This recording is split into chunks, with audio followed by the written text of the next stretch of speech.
Laughter rolled across the bar, easy and careless, the kind that belonged to men who believed the hardest moments of their lives were already behind them. The woman at the counter hesitated, fingers tightening around her drink. When she finally answered, the room went quiet in a way that felt heavier than noise, because her call sign wasn't a nickname, it was a memory. Before I tell you what happened next, tell me in the comments where you're rewatching from. I love knowing who's listening. Her name was Rowan Pierce, though almost no one in that bar knew it. She wore civilian clothes that didn't quite hide the posture drilled into her bones. The way she scanned reflections in bottles instead of faces. The bar sat just outside a naval base, a place where stories were traded as freely as drinks, where bravado softened into camaraderie as the night wore on. Rowan had come alone, telling herself she only wanted the quiet hum of other people nearby. Not company, just proof the world kept moving. The SEALs had been laughing when she walked in, fresh from a deployment, their voices carrying the sharp edge of relief.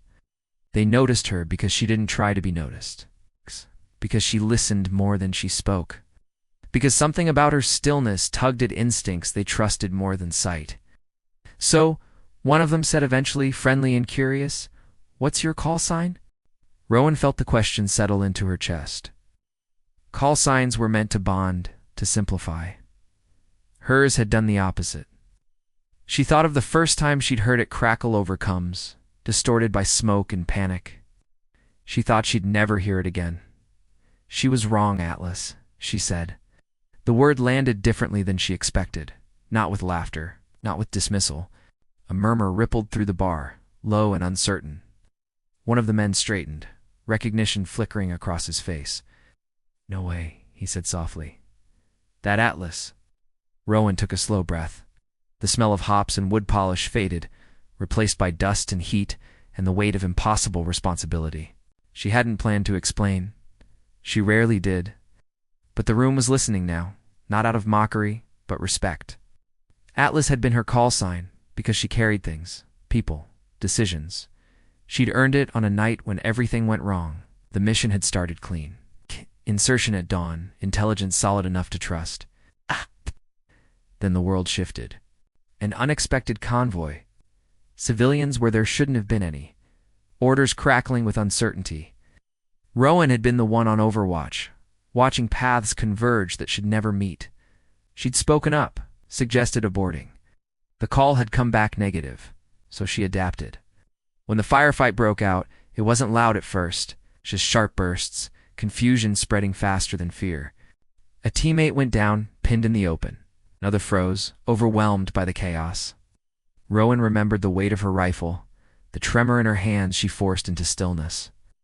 She moved, not recklessly, purposefully. She dragged one man to cover, then another, her muscles screaming as rounds cracked overhead. She coordinated air and ground, voice steady, even as her heart hammered. At one point, the radio went dead. For a moment, she was alone with choices no one could help her make. She chose people. Back in the bar, Rowan's voice stayed even as she spoke, but her fingers shook slightly around her glass. The SEALs listened without interrupting. Around them, conversations faded.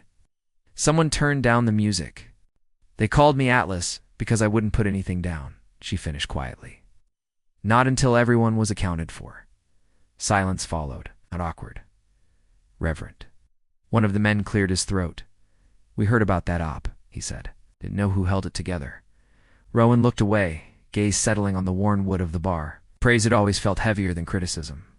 "A lot of people did their jobs," she said. "I just stayed standing." The bartender slid a fresh drink toward her without asking. A small kindness earned. Later, as the night deepened, the SEALs invited her to sit with them. No. Stories were shared, not as boasts, but offerings. Losses acknowledged. Wins left understated. Rowan felt something loosen in her chest, a knot she hadn't realized she'd been carrying. One of the younger men asked, hesitant, "Do you ever wish you'd chosen differently?" Rowan thought of the civilians she'd diverted fire away from, of the teammate who'd lived, of the sleep she sometimes lost. "Every day," she said honestly. "And every day I'd choose the same again." Outside, the air was cool and smelled faintly of the sea. When they parted, one of the SEALs clapped her shoulder, firm and respectful. Good to finally meet you, Atlas. She nodded, a small smile breaking through. It's because true strength isn't about what you carry for glory. It's about what you carry so others don't have too. As Rowan walked away, the bar's laughter rising behind her once more, the question from the opening lingered in the night air.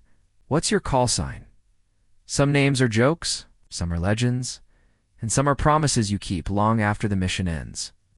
If this story stayed with you, tell us in the comments where you're listening from and what part moved you most.